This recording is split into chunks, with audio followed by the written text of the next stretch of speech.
All right, welcome. My name is Kate Bartley, and this is Daye joining me, and we are so excited to be bringing you some conversations that we've been having with each other, and we thought, oh my gosh, we need to invite other people into these conversations.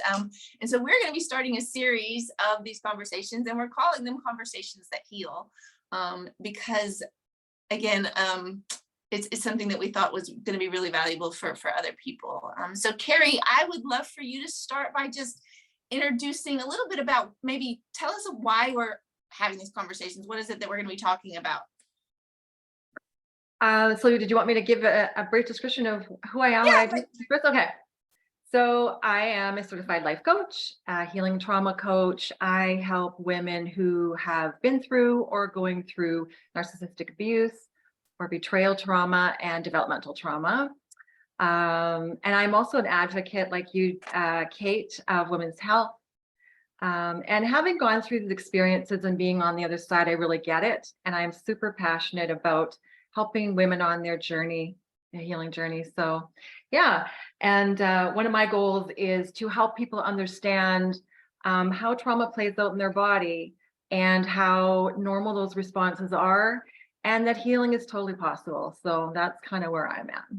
Awesome. And I think that's where we intersect, was that piece even right there, and what these conversations are going to be all about. So thank you so much. Yeah. I would love, if you don't mind, just to go ahead and jumping into just sharing a little of your story. Like, could you tell us a little bit about what led you into this work and why this topic matters to you? Okay. Yeah, I didn't really prepare anything specific to say. I think just sort of, even what I shared about what I do kind of gives you a good description, having experienced them. So, I mean, we will get into these topics in more detail, right, in our further conversations down the road. So, but just touching on it, yeah, there was some developmental trauma, a young mother, not a lot of coping skills, and so was set up to kind of just triggered my nervous system, began to have issues and anxiety. And then just those unmet needs just turned into patterns of being, and then led into relationships with men that were emotionally unavailable. So, and narcissistic as well at times. So, yeah, that's kind of sort of, just, and, and I guess in one relationship, he was saying that he wanted to get help and make it work between us. And so he went into a support group, and that's kind of how it started with me. Was I went into a group with the women. And so then I was really learning about a lot of which I'd already done a lot of sort of looking in and educating myself on the whole betrayal trauma. And so then I ended up just connecting with all kinds of trauma experts around the world and doing courses and following, whether it was narcissistic or developmental trauma. And so I just kind of felt like I couldn't pick one. I was just so passionate about all of them, and it just kept going. And then just really has led to today. And like the group, we're in a women's business group together, and met Kate and have this vision of getting it together and just putting this out there in a way that's really creative and fun. And so, having conversations and maybe a women's group down the road. So here we are. Yeah, awesome. Thank you, Keri. Thanks. Yeah. So Kate, can you tell me a bit about your work and what you do and your mission?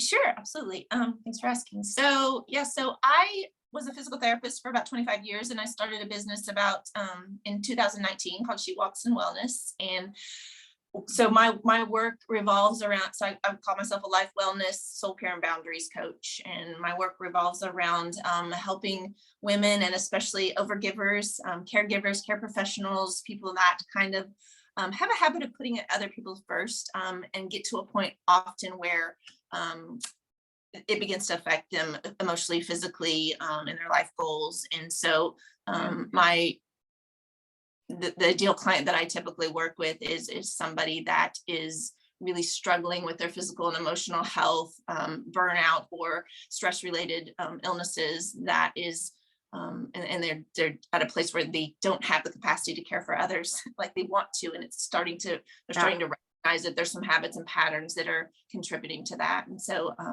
I just help them get back to a place where they can serve in health and learn how to value themselves as much as they value other people. Absolutely. That's so big, right? It just one doesn't work without the other. So Yeah, that's the key. yeah, yeah. And then your story, and why you're so passionate about the topic. Yeah, so we teach what we need ourselves, right? Yep. Just like we heard your story, and so mine was very similar. I guess I came to a place where I started having my own health challenges. I'd always been super healthy, super optimistic. Never went to the doctor or anything like that. And so I was used to being on the giving end and found myself on the receiving end, and it was very uncomfortable, very just like vulnerable, I guess. And then just really had a hard time getting my health back after.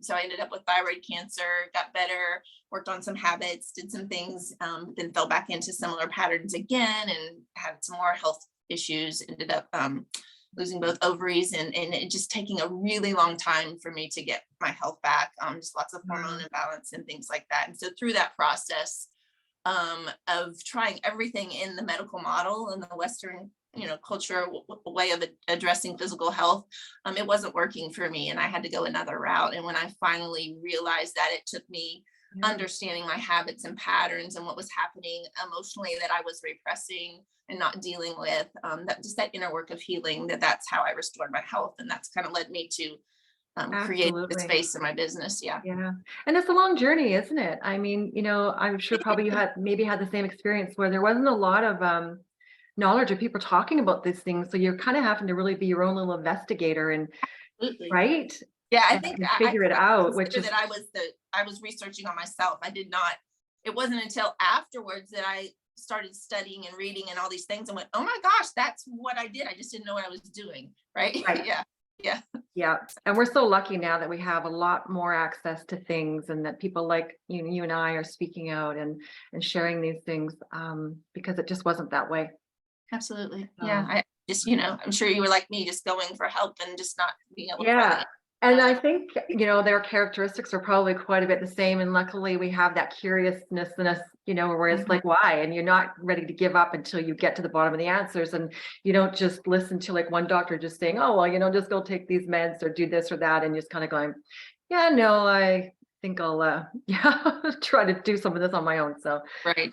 Or you do try it and it doesn't work. Exactly. So I would love, because we're talking a little bit through these conversations about the role of trauma and how it impacts our bodies, often unaware of what's going on under the surface, and what it looks like for recovery and healing. I'd love to know if you would let our listeners, the people that are listening to this, know what would we say is the definition of trauma? Yeah. And we both probably took a few notes down. Just want to kind of keep to some points I wanted to make, but this one's a little bit of a twister. So trauma is both what happened and what happened inside of you because of what happened. What happened So it's about what happened and what happened inside of you because of what happened. So trauma is both an event externally, usually relational, and as well internally, neurobiologically. So it changes our view of relationships and people and the world. And I like this description. It is an experience of threat, disconnection, isolation, and immobilization that chronically dysregulates the optimal health and function of one's entire body systems. So really that's the big pow of what it means. And that's pretty serious.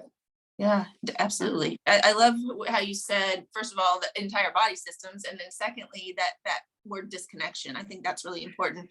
That's why, I love that. It is a threat, and there is the disconnection, and that's the hugest part. And so that really speaks to me, and to put that all together, it just encapsulates everything that we kind of just said. The relationships in the body and all that kind of stuff. And I think we really need to appreciate the intent of the nervous system, which is like trying to keep us safe, right? Yeah, Absolutely. That's Yeah. its Yeah. job. Right. So we have to appreciate that. And I don't think people really kind of think of that. Yeah. I think that will be a conversation that we can have a lengthy talk on just that Absolutely. alone. Like Yes. there is no healing without appreciation. So yeah. Yeah. That. And anything you'd like to add to that, Kate? Yeah, I was just gonna, along the lines of what you were saying about disconnection, I read this statement by Bessel van der Kolk that kind of plays on that, where he said, well, number one, that not only is it what happens within us because of what happened around us, and how that can be so different for different people, because it isn't just about what happened outside of us. Two people can respond very differently, and so it's how we're perceiving and how we're responding, how much that overwhelms our system, what's going on in our system that might create Totally. the overwhelming demand on our system. But Yeah. also what was I going to say about that? He says it's when you're not seen and heard. So in the midst of all of that, when we don't have a loving witness to work through, like our body is designed to handle a lot of stress. So this isn't just about stress. It's about not having a loving witness to work through the stress that you felt that overwhelmed your system. And the support to repair in that moment.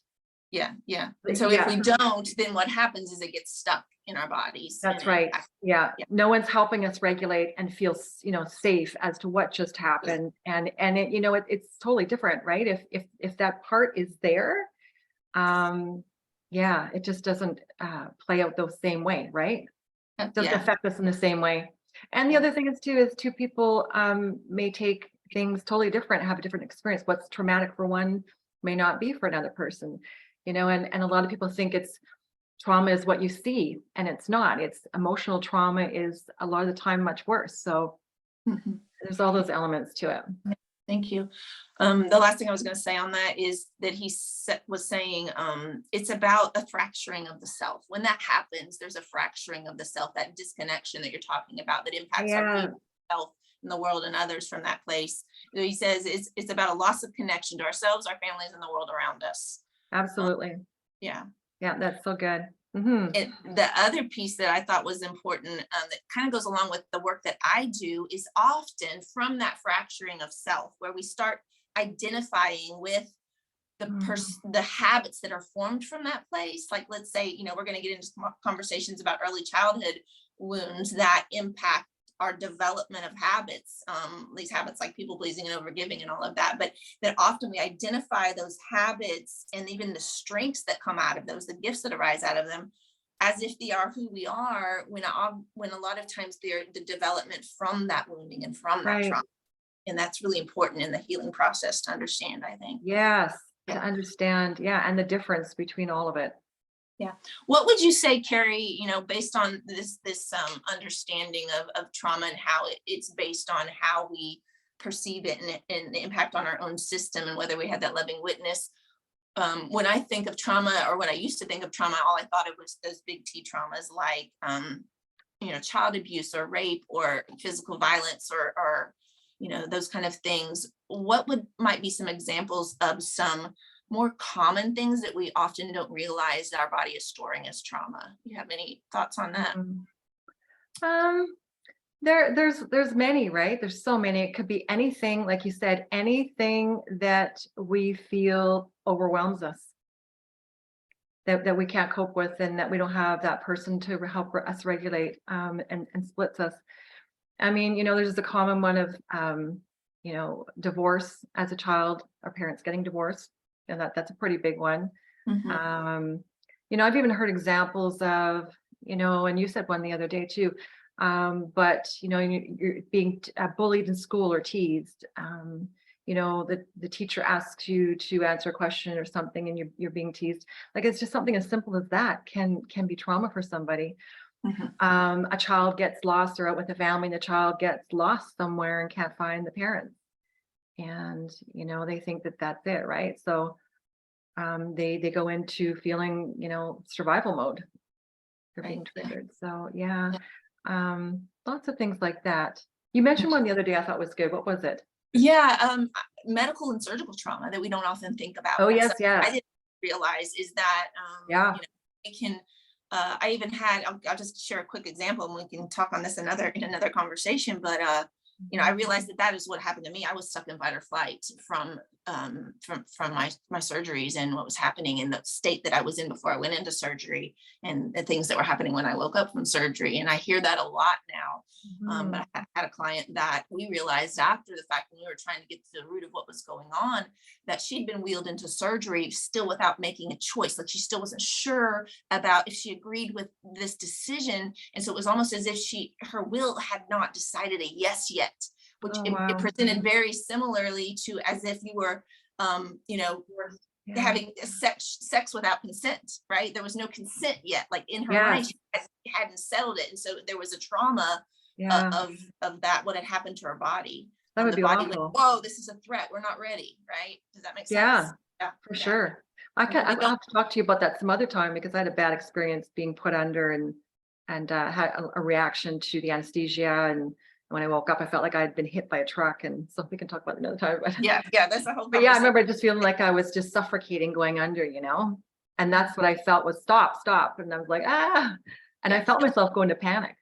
Yeah, absolutely. And we Very don't scary. realize that that plays into our healing journey on the other side. And we're trying to figure out, why can't we get better? Well, often we've got this stored trauma in our body and we're Yeah. still in fight or flight. So yeah. Yeah, it's true.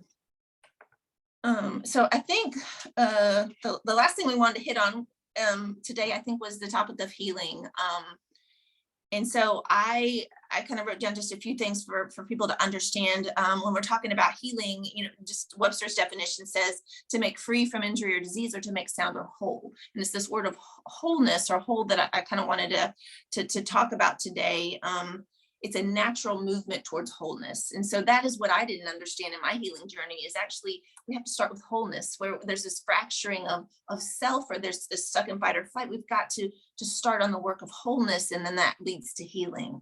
It also said it's a direction, not a destination. It's about self-restoration, not self-improvement. It's a recovering lost parts of ourselves. So I thought those were really good definitions. Yeah. You have any thoughts on that to add? What do you think of when you think of healing? Yeah, just basically what you said, right? Making whole. It's all very important, that whole journey of, kind of getting back to us and figuring out who we are, and our identity, and stabilizing ourselves, and just really learning to look inward and love and accept who we are. Yeah. And to disidentify from who we think we are, right? Like, that's right. Parts, major protective parts that have come to play that really aren't our identity. Yeah.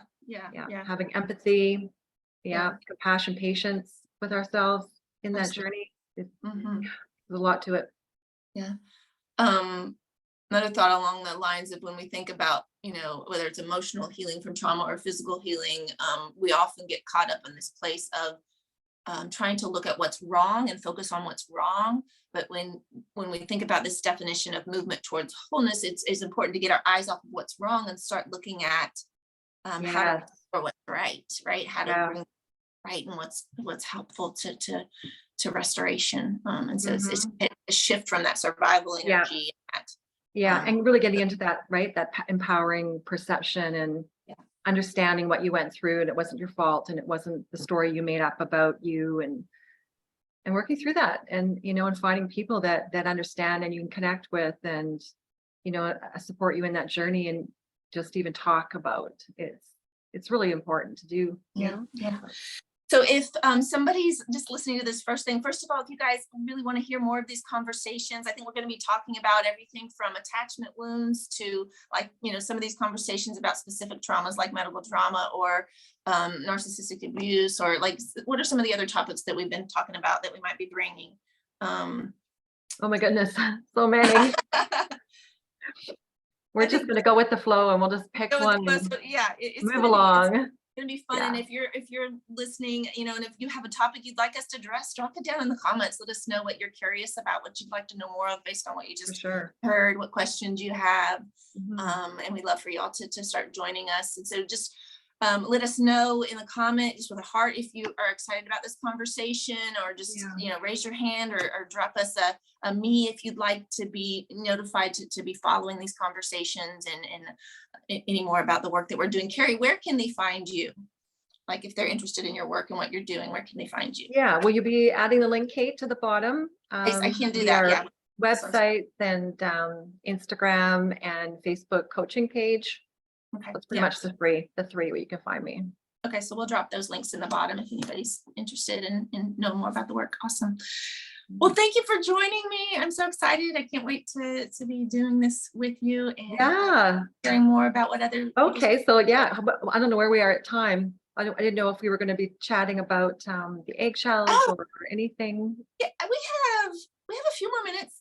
Did you? Yeah. Yeah. What did you want to jump into? Okay, go ahead. Is there anything you wanted to start off? I just know you mentioned it, so I wasn't sure. What was the question? How about you were going to lead on the eggshells? Walking, yes. Walking on eggshells, yeah. Just hit on that as an example. We were just going to give, sorry about that.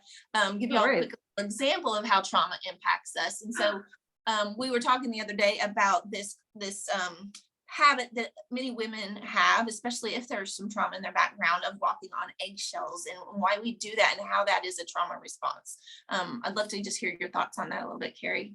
Is that something that you experienced personally, and what does that look like? And, well, I think if a child had a parent who was unpredictable and always felt like you were to blame for them being angry, it just makes your brain thinks, who is going to take care of me? And your nervous system is linking that to survival, right? So you may become an empath or hyper attuned to them, or anyone that imposes danger when they walk in the room. As an adult, you may find yourself stuck in fight or flight, right? And so you're trying to appease, and then that triggers that childhood wound. It just feels like your survival's at stake. If you're in a relationship with someone who's short fused a lot and going off, then you are more and more living trying to make someone else not angry, in fear or anxiety, rather than just being in a relationship with them, just being, you're tiptoeing around. You become an emotional regulator for someone else that doesn't know how to regulate their own emotions. So it's a really stressful, tricky place to be, right? And if you have those kind of characteristics around you, you'll just become, your nervous system that doesn't know how to deal with it. And so it becomes a real threat. And then, say you leave that relationship and you think, it's all good now. I've gotten rid of this part. I'm not going to have to do that. And then suddenly you realize, oh, it's not gone.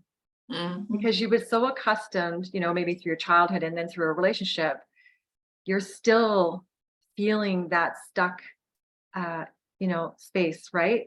That threat. And so I think until you peel back the layer and see what's going on underneath, and start recognizing, or if you're in it, something's going on here. This isn't normal, and really start exploring how to deal with that and taking your power back. Then, things shift, and your relationships to yourself, to others, and the world, the view changes, right? Absolutely. Yeah. So, thank you for that example. I think that really kind of gives people just an idea of how it plays out in our day-to-day habits, and how it does come with us, because it's now become this neural programming in us, right? And so it's not, we can leave our job, we can leave the person that we're experiencing it with, and it's coming with us until we rewire the imprint on us. And and learn how to deal with it differently, and setting boundaries and regulating ourselves and that kind of thing. And and being around people, that are going to be healthy to be around. I think that there's a lot to that. When we're around people, our nervous systems will automatically relax if we're around people who are authentic and pure with their intentions. So really trust that intuition. Yeah, thank you. I think, and that leads to, another reason why we're doing these conversations, and while we're looking at, the potential of doing a group later. I do some group coaching myself, and that having that co-regulating space, that space to have a loving witness, to to realize that this is, instead of shaming ourselves or blaming ourselves for our habits or what's going on, to go into self-compassion and understanding of what's driving it so we can heal. And so, that's really important. So, and we'll probably get into that in depth in another conversation. So Yes, thanks for giving us sure. that example. Yeah. So I think we'll jump off so we don't Sounds good. too long. Great. Thank you, Kate. That was So you're fun. welcome. You're welcome. Looking forward to the next one. Do it again soon. All right. Bye. Bye.